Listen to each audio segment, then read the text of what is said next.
your nonsense. Nothing is left of your answers but falsehood. Job chapter 22. Then Eliphaz the Temanite replied, Can a man be of benefit to God? Can even a wise person benefit him? What pleasure would it give the Almighty if you were righteous? What would he gain if your ways were blameless? Is it for your piety that he rebukes you and brings charges against you? Is not your wickedness great? Are not your sins endless? You demanded security from your relatives for no reason. You stripped people of their clothing, leaving them naked. You gave no water to the weary, and you withheld food from the hungry. Though you were a powerful man, owning land, an honored man, living in it, and you sent widows away empty-handed and broke the strength of the fatherless. That is why snares are all around you, why sudden peril terrifies you, why it is so dark you cannot see, and why a flood of water covers you. Is not God in the heights of heaven? And see how lofty are the highest stars. Yet you say, what does God know? Does he judge through such darkness? Thick clouds veil him, so he does not see us, as he goes about in the vaulted heavens. Will you keep to the old path that the wicked have trod? They were carried off before their time, their foundations washed away by a flood. They said to God, Leave us alone, what can the Almighty do to us? Yet it was he who filled their houses with good things. So I stand aloof from the plans of the wicked. The righteous see their ruin and rejoice. The innocent mock them, saying, Surely our foes are destroyed, and fire devours their wealth. Submit to God and be at peace with him. In this way prosperity will come to you. Accept instruction from his mouth, and lay up his words in your heart. If you return to the Almighty, you will be restored. If you remove wickedness far from your tent, and assign your nuggets to the dust, your gold of Ophir to the rocks and the ravines, then the Almighty will be your gold, the choicest silver for you. Surely then you will find delight in the Almighty, and will lift up your face to God. You will pray to him, and he will hear you, and you will fulfill your vows. What you decide on will be done, and light will shine on your ways. When people are brought low, and you say, Lift them up, then he will save the downcast. He will deliver even one who is not innocent, who will be delivered through the cleanness of your hands. Then Job replied, Even today my complaint is bitter. His hand is heavy in spite of my groaning. If only I knew where to find him, if only I could go to his dwelling, I would state my case before him and fill my mouth with arguments. I would find out what he would answer me and consider what he would say to me. Would he vigorously oppose me? No, he would not press charges against me. There the upright can establish their innocence before him, and there I would be delivered forever from my judge. But if I go to the east, he is not there. If I go to the west, I do not find him. When he is at work in the north, I do not see him. When he turns to the south, I catch no glimpse of him. But he knows the way that I take. When he has tested me, I will come forth as gold. My feet have closely followed his steps. I have kept to his way without turning aside. I have not departed from the commands of his lips. I have treasured the words of his mouth more than my daily bread. But he stands alone, and who can oppose him? He does whatever he pleases. He carries out his decree against me, and many such plans he still has in store. That is why I am terrified before him. When I think of all this, I fear him. God has made my heart faint. The Almighty has terrified me. Yet I am not silenced by the darkness, by the thick darkness that covers my face. Job chapter 24. Why does the Almighty not set times for judgment? Why must those who know him look in vain for such days? There are those who move boundary stones. They pasture flocks they have stolen. They drive away the orphan's donkey and take the widow's ox in pledge. They thrust the needy from the path and force all the poor of the land into hiding. Like wild donkeys in the desert, the poor go about their labor of foraging food. The wasteland provides food for their children. They gather fodder in the fields and glean in the vineyards of the wicked. Lacking clothes, they spend the night naked. They have nothing to cover themselves in the cold. They are drenched by mountain rains and hug the rocks for lack of shelter. The fatherless child is snatched from the breast. The infant of the poor is seized for a debt. Lacking clothes, they go about naked. They carry the sheaves but still go hungry. They crush olives among the terraces. They tread the wine presses. yet suffer thirst. The groans of the dying rise from the city, and the souls of the wounded cry out for help. But God charges no one with wrongdoing. There are those who rebel against the light, who do not know its ways or stay in its paths. When daylight is gone, the murderer rises up, kills the poor and needy, and in the night steals forth like a thief. The eye of the adulterer watches for dusk. He thinks, no eye will see me, and he keeps his face concealed. In the dark, thieves break into houses, but by day they shut themselves in. They want nothing to do with the light. For all of them, midnight is their morning. They make friends with the terrors of darkness. Yet they are formed on the surface of the water. Their portion of the land is cursed, so that no one goes to the vineyards. As heat and drought snatch away the melted snow, so the grave snatches away those who have sinned. The womb forgets them, the worm feasts on them. The wicked are no longer remembered, but are broken like a tree. They prey on the barren and childless woman, and to the widow they show no kindness. But God drags away the mighty by his power. Though they become established, they have no assurance of life. He may let them rest in a feeling of security, but his eyes are on their ways. For a little while they are exalted, and then they are gone. But they are brought low and gathered up like all others. They are cut off like heads of grain. If this is not so, who can prove me false and reduce my words to nothing? Job chapter 25. Then Bildad the Shuhite replied, Dominion and all belong to God. He establishes order in the heights of heaven. Can his forces be numbered? On whom does his light not rise? How then can a mortal be righteous before God? How can one born of woman be pure? If even the moon is not bright, and the stars are not pure in his eyes, how much less a mortal who is but a maggot, a human being who is only a worm. Chapter 26. Then Job replied, How you have helped the powerless, how you have saved the arm that is feeble. What advice you have offered to one without wisdom, and what great insight you have displayed. Who has helped you utter these words, and whose spirit spoke from your mouth? The dead are in deep anguish, those beneath the waters and all that live in them. The realm of the dead is naked before God. Destruction lies uncovered. He spreads out the northern skies over empty space.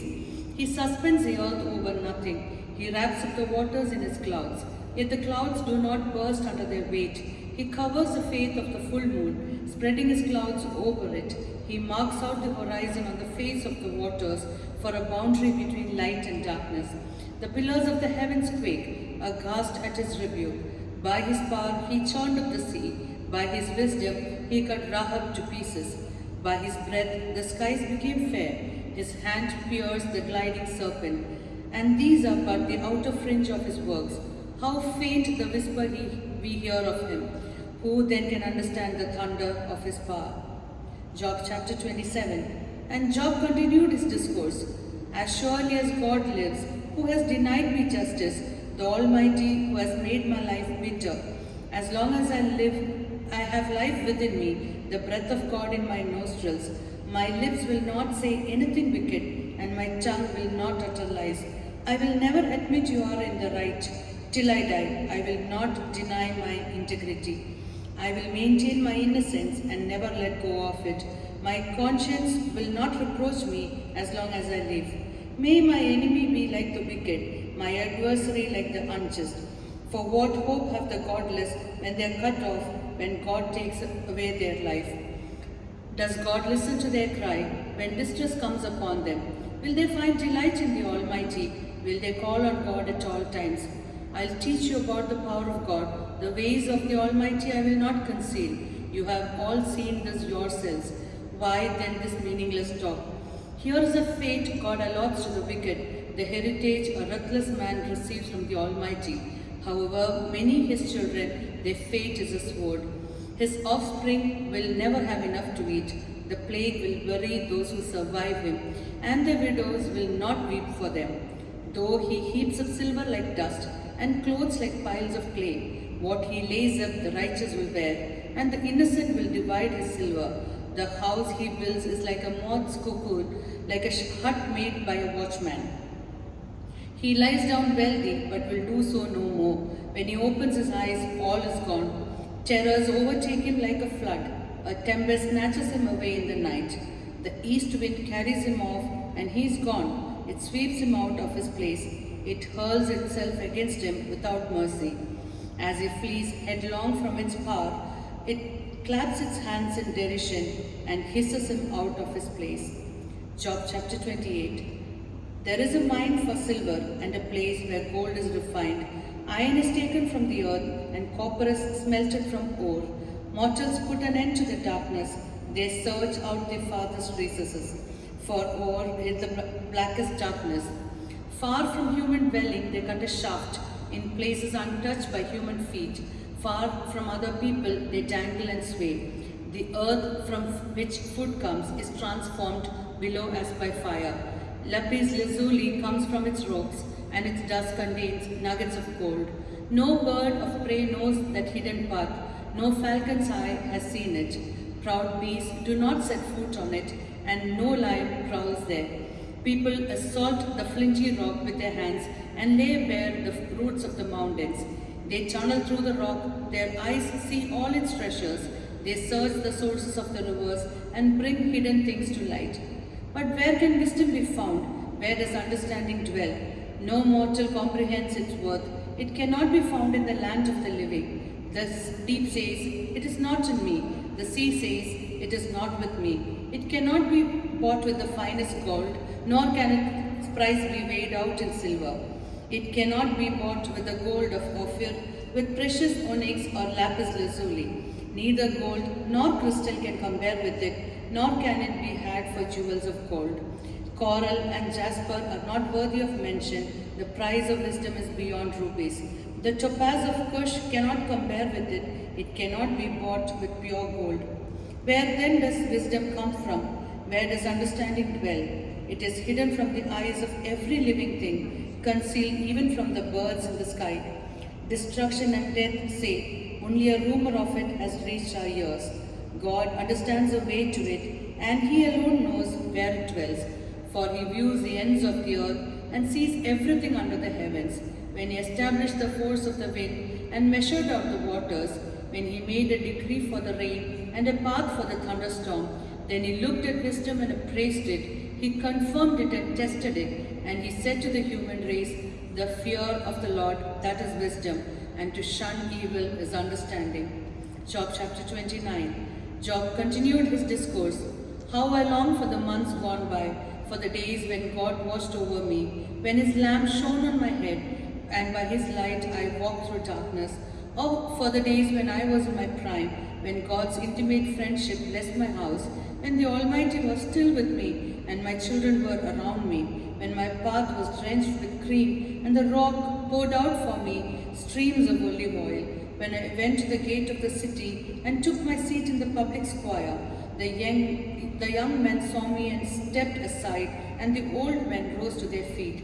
The chief men refrained from speaking and covered their mouths with their hands. The voices of the nobles were hushed, and their tongues stuck to the roof of their mouths. Whoever heard me speak well of me, and those who saw me commended me, because I rescued the poor who cried for help, and the fatherless who had none to assist them. The one who was dying blessed me. I made the widow's heart sing. I put on righteousness as my clothing. Justice was my robe and my turban. I was eyes to the blind and feet to the lame. I was a father to the needy. I took up the case of the stranger. I broke the fangs of the wicked and snatched the victims from their teeth. I thought I'll die in my own house, my days as numerous as the grains of sand. My roots will reach to the water, and the dew will lie all night on my branches.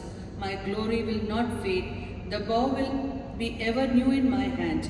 People listen to me expectantly, waiting in silence for my counsel.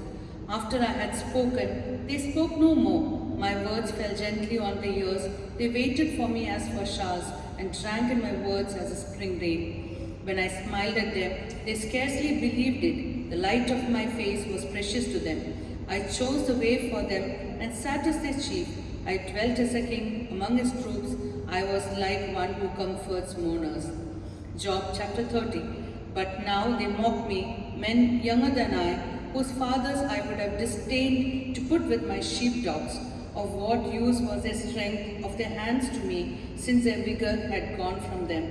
Haggard from want and hunger, they roamed the parched land in desolate wastelands at night. In the brush, they gathered salt herbs, and their food was a root of the broom bush. They were banished from human society, shouted at as if they were thieves. They were forced to live in the dry stream beds, among the rocks and in holes in the ground. They brayed among the bushes and huddled in the undergrowth, a base and nameless brood. They were driven out of the land. And now those young men mock me in song. I have become a byword among them. They detest me and keep their distance. They do not hesitate to spit in my face. Now that God has unstrung my bow and afflicted me, they throw off restraint in my presence. On my right the tribe attacks. They lay snares for my feet. They build their siege rams against me. They break up my road. They succeed in destroying me. No one can help him, they say. They advance as through a gaping breach. Amid the ruins they come rolling in. Terrors overwhelm me. My dignity is driven away as by the wind. My safety vanishes like a cloud. And now my life ebbs away. Days of suffering grip me. Night pierces my bones. My gnawing pains never rest. In his great power, God becomes like clothing to me. He binds me like the neck of my garment. He throws me into the mud, and I am reduced to dust and ashes. I cry out to you, God, but you do not answer. I stand up, but you merely look at me. You turn on me ruthlessly. With the might of your hand, you attack me. You snatch me up and drive me before the wind. You toss me about in the storm. I know you will bring me down to death, to the place appointed for all the living. Surely no one lays a hand on a broken man when he cries for help in his distress. Have I not wept for those in trouble? Has not my soul grieved for the poor? Yet, when I hoped for good, evil came. When I looked for light, then came darkness. The churning inside me never stops. Days of suffering confront me. I go about blackened, but not by the sun. I stand up in the assembly and cry for help. I have become a brother of jackals, a companion of owls. My skin grows black and peels. My body burns with fever. My lyre is tuned to mourning, and my pipe to the sound of wailing. 31-ാം അധ്യായം. ഞാൻ എൻ്റെ കണ്ണുമായി ഒരു നിയമം ചെയ്തു. പിന്നെ ഞാൻ ഒരു കന്യകയെ നോക്കുന്നത് എങ്ങനെ? എന്നാൽ മേലിൽ